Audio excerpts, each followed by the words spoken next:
Hey guys, got an emergency call and a walk-in freezer. So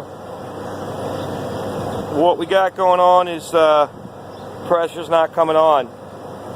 The first step is I'm going to connect my gauges. I put my hand on the compressor. I can feel that it's warm, so it's been running intermittently. What I'm going to do before I go any further, because the compressor is so hot, is I'm going to pull the cover off the compressor wiring. I want to test to see if I have an open winding or a grounded compressor. What I like to do is on each terminal of the compressor, you can see it's different colored, and you can also see that it has L1, L2, and L3. So what I like to do is I like to write down and put the wires exactly where they go in the order of the termination.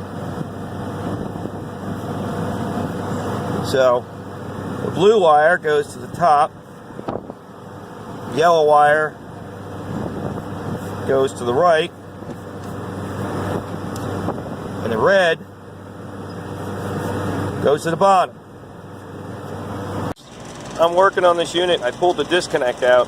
As you can tell, one of the prongs of the disconnect was missing. I didn't catch it right away, and weird thing was seeing one of the yellow wires sparking. I'm like, what the hell is going on?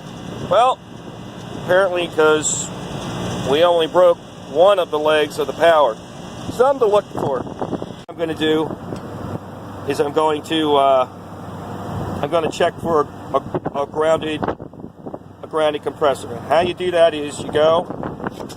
I like to find a good point, like copper usually. Okay, it's always a good point. Clean it up a little bit, like I'm doing. Goes to where I scrape the copper. See if I get a reading. If I get a reading, that means the compressor is grounded. Okay, so I check all three windings to ground. Okay, so the next step, I'm going to check for continuity across the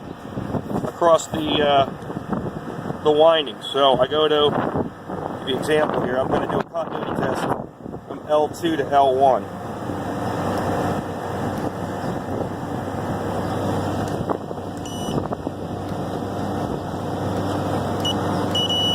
And now I've gotten continuity. Now I'm going to do it from L2 to L3.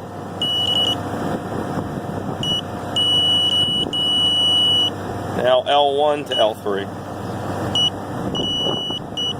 Okay, so I got continuity, which means I have continuity across all three windings in the compressor. So what that means is I probably don't have an open winding in the compressor. Don't forget to pull the disconnect. Two ways you can do this, really, as you go downstairs and kill the power, but I'm not concerned about getting shocked on this because my tool here is insulated, so I'm just going to pull the remainder of the disconnect out to kill the power. So now I'm going to go in the electrical panel, and inside there you're going to have a start capacitor, which I'm pointing with my screwdriver here. I'll get my pencil. The start capacitor over in the corner, it's black and it's plastic. That tells you what it is. The run capacitor, which is silver, okay, they're going to have a microfarad reading. So I'm going to pull them out. And when I pull them out, I'm going to pull the wires off. I'm going to mark the wires so I know where they go. I'm going to do one at a time. I remove the wires.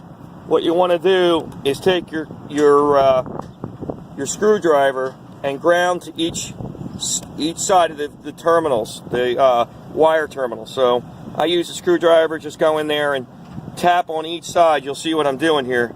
That'll help discharge the capacitor if there's anything in there and you won't get shocked. Then I'll just use my pliers to remove the wires. So now I have my meter on microfarads. I read what it says on the capacitor. This one is a 45. microfarad capacitor. This is reading 48. It's a little high. Could be suspect on why the compressor's having a hard time starting in running. But it's not. It's within tolerance. I believe there's a 5% tolerance for this, so it's within tolerance. I'm going to go check the start capacitor next. So I'm testing my start capacitor. It's got a tolerance of 145 to 175 microfarads. I'm at 170 microfarads, so likelihood is this is okay. The only other component in the mix here will be called the potential relay. That's what disengages the start capacitor on startup. So I'm going to try to start this back up, see if the compressor will operate or not. If not, I'm going to just replace the potential, or known as start relay. Before I put the disconnect back in, I'm going to put my amp probe on to see what we draw as far as amperage on startup. Okay, so when I tested it out, I was drawing locked rotor amps, which means the compressor has mechanically locked up. This thing's done. As old as this unit is, it's not even worth replacing the compressor. We're probably better off